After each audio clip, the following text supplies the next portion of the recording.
Good morning विद्यार्थी मित्र हो. B A second traditional logic semester fourth जे युनिट सुरू केलं होतं आपण ते विगमनाचं वास्तविक आधार. या विगमनाच्या वास्तविक आधारामध्ये आपण म्हटलं की दोन आधार आपल्याला पाहिजेत. त्याच्यातील पहिला आधार आपण चर्चेसाठी घेतला होता तो म्हणजे निरीक्षण.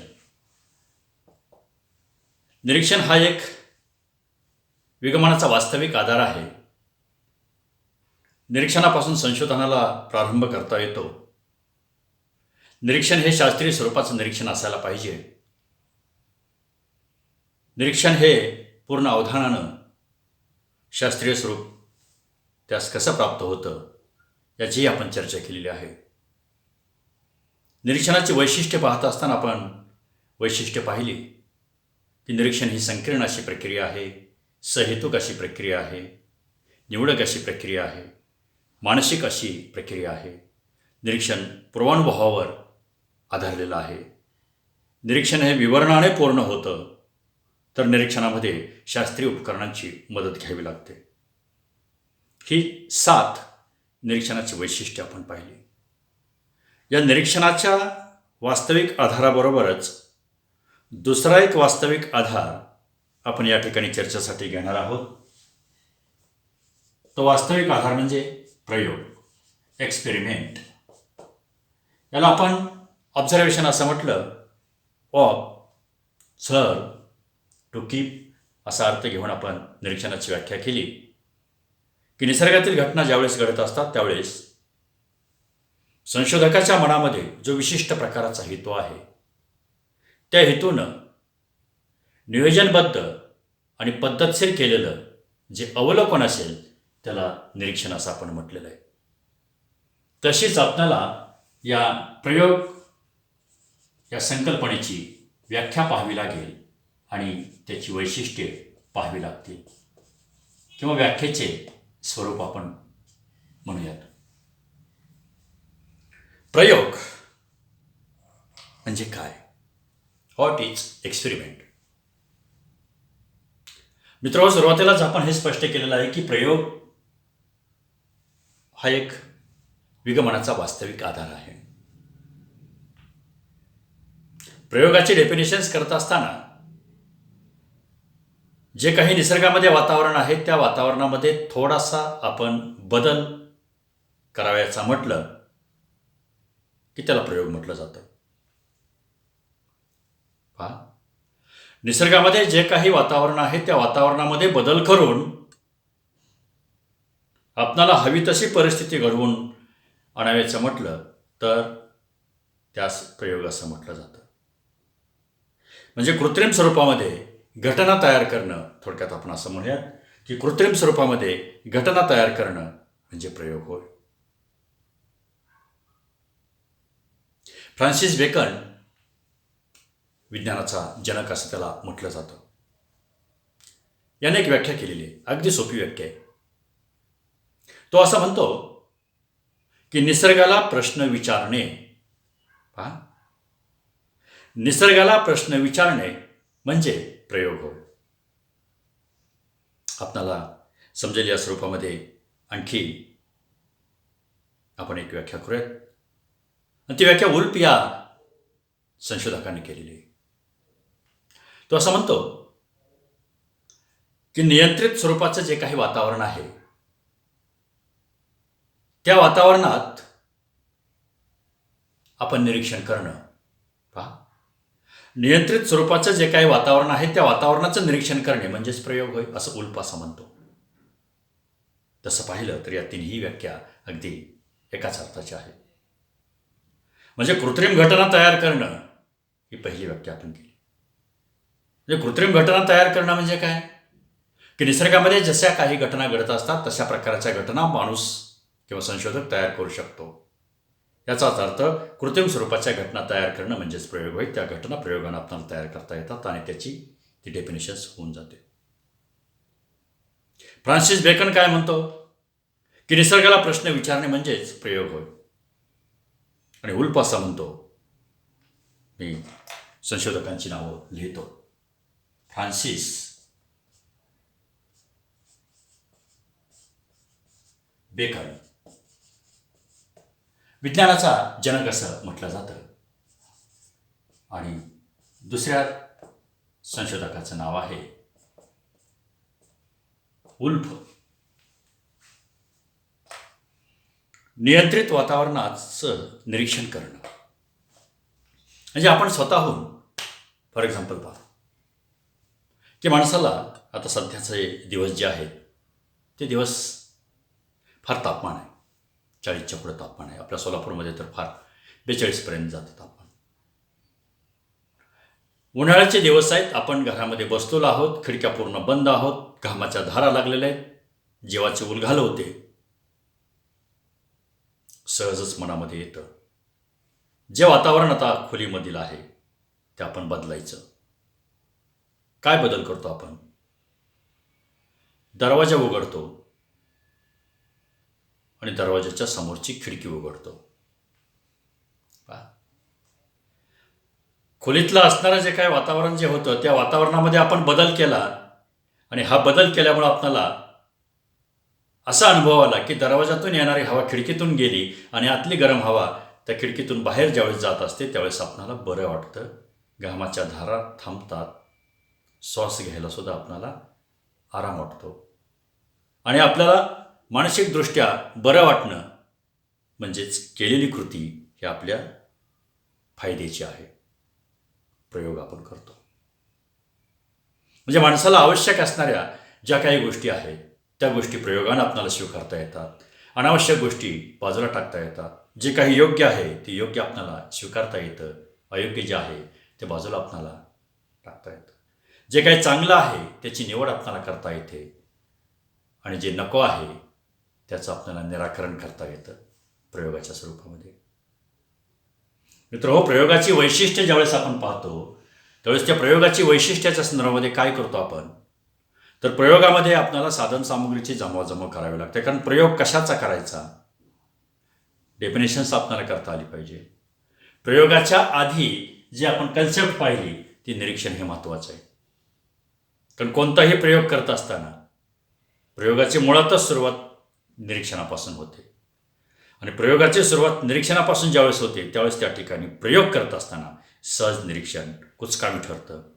तर त्या ठिकाणी शास्त्रीय स्वरूपाचंच निरीक्षण असायला पाहिजे. म्हणजे आपण काय पाहतो, कोणती साधनसामुग्री जमवाजमव की आपण केलेली आहे याचं संशोधकाला प्रयोगकर्त्याला भान असतं आणि मग ज्याच्यावरती प्रयोग आपल्याला करावायचा आहे तीच साधनसामुग्री जमवाजमव करणं हे एक प्रयोगाचं वैशिष्ट्य आहे.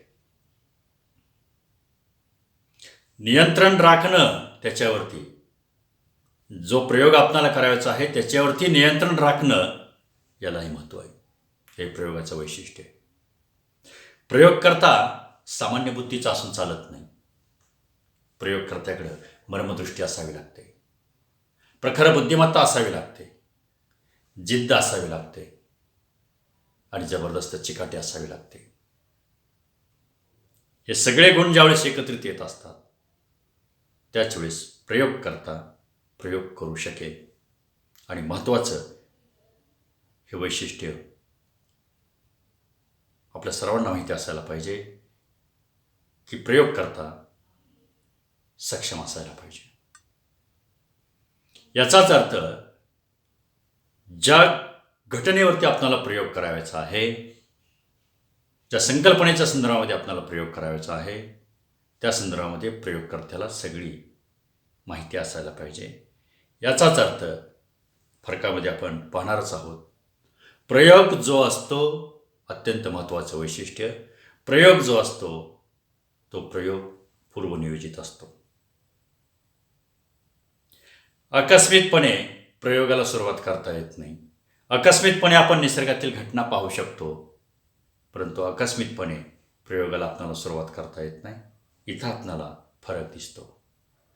आणि ज्या ज्या स्वरूपामध्ये निसर्गाच्या संदर्भामध्ये प्रश्न निर्माण होतात त्या ठिकाणी प्रयोगाला निरीक्षणापासून आरंभ होतो आणि निरीक्षण ही प्रयोगाची पहिली पायरी आहे असं म्हटलं जातं. म्हणजे निरीक्षणाची जी वाटचाल आहे,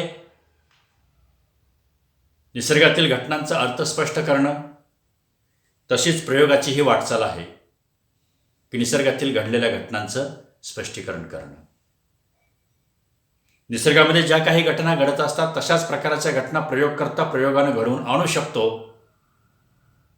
आणि त्याच्यावरती पुन्हा पुन्हा पुन्हा पुन्हा प्रयोग करून तो निष्कर्ष काढू शकतो.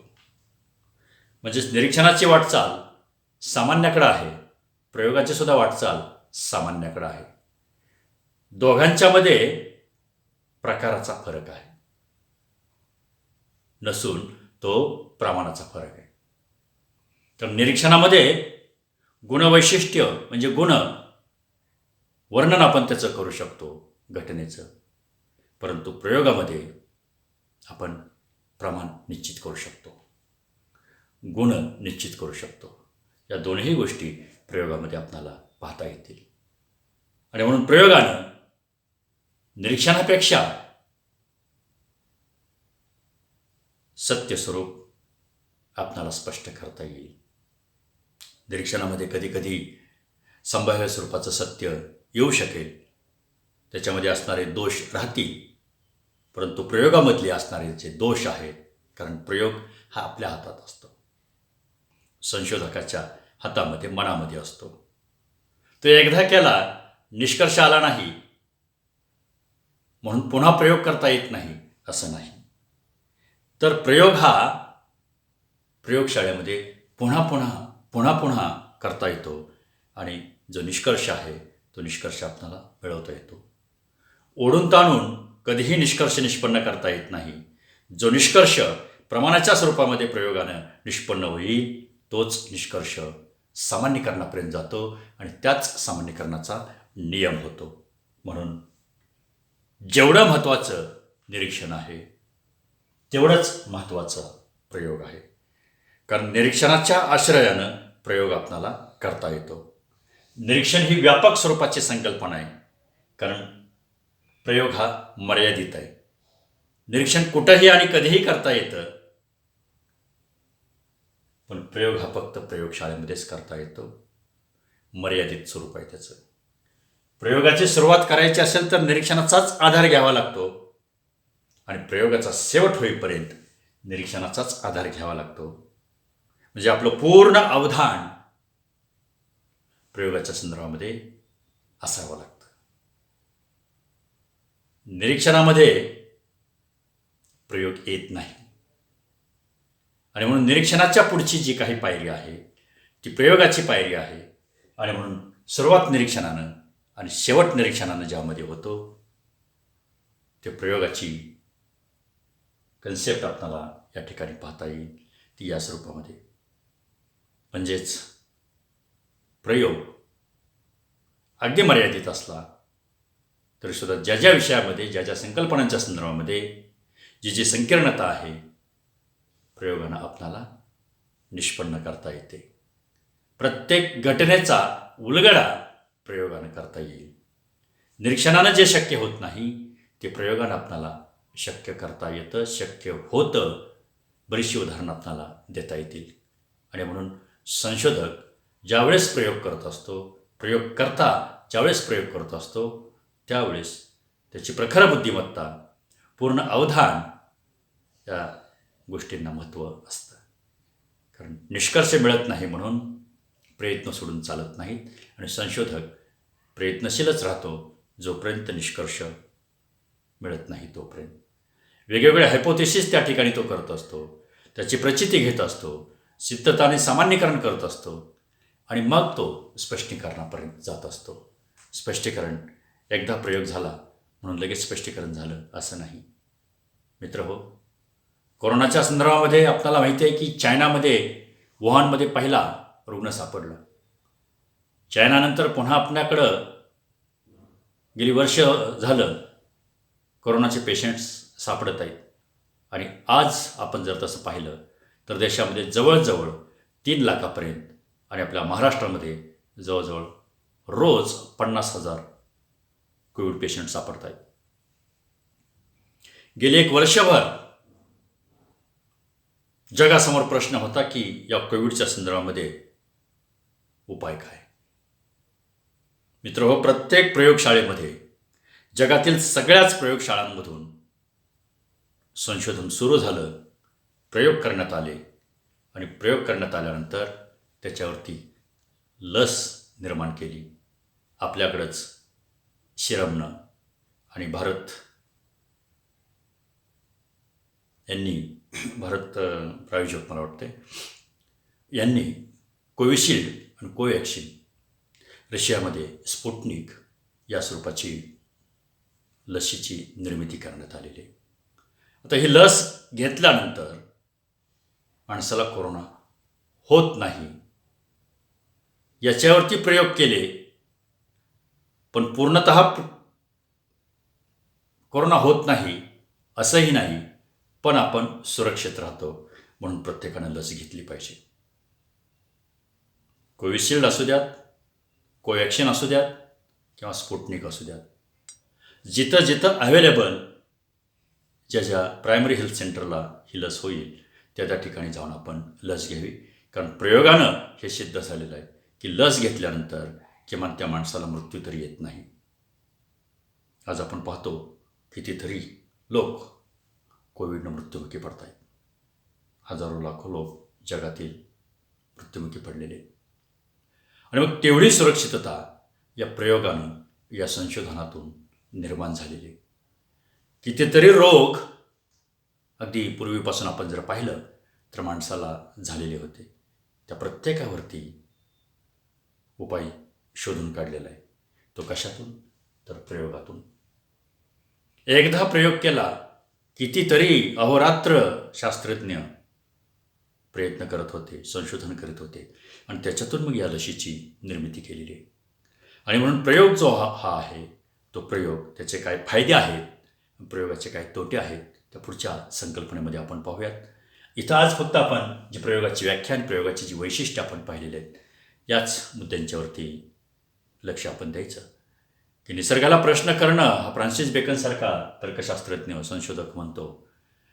नियंत्रित वातावरणाचं निरीक्षण करणं म्हणजेच प्रयोग होय असंही म्हटलं जातं. किंवा कृत्रिम स्वरूपामध्ये घटना तयार करणं या स्वरूपाच्या व्याख्या आपण पाहिलेल्या आहेत. साधनसामुग्रीची जमवाजमव करणं, पूर्ण अवधानानं त्या ठिकाणी तो प्रयोग करणं आणि जो प्रयोग आहे तो पूर्वनियोजित असणं ही प्रयोगाची वैशिष्ट्ये आहेत.